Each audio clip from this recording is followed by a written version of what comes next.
వృశ్చిక రాశి వీరికి విశాఖ 4వ పాదం, అనురాధ 1, 2, 3, 4 పాదాలు, జ్యేష్ఠ నక్షత్రం 1, 2, 3, 4 పాదాలు కలుపుకుంటే వృశ్చిక రాశి అవుతుంది.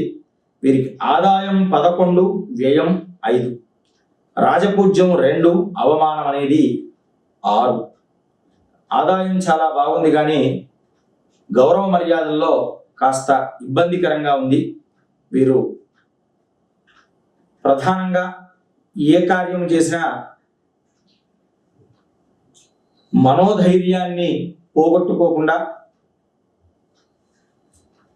ప్రధానమైనటువంటి అంశాలలో చాలా జాగ్రత్త వహించడం అవసరం. నూతన కార్యాలు మొదలగు వాటికి ఏ పని చేసినా ఆచితూచిగా వ్యవహరించడం, ఆటంకాలు అనేటువంటివి ఏర్పడుతూ ఉంటాయి. మాట పట్టింపులు, కుటుంబంలో కలహాదులు మొదలైనటువంటివి సంభవిస్తూ ఉంటాయి.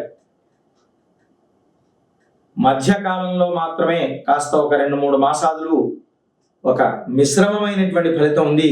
కానీ సరాసరిగా వీరికి ఆదాయ వ్యయాదులు బాగున్నప్పటికీ కూడా కొంత మేరనే మంచి ఫలితాలు పొందుతారు.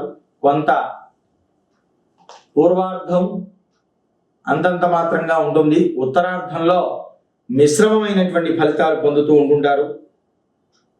దానితో కొంత స్థానచలనం, ఉద్యోగంలో కానీ స్థలంలో కానీ స్థానచలనం అనేది కూడా ఏర్పడవచ్చు.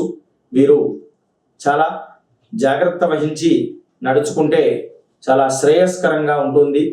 ప్రతినిత్యం కూడా వీరు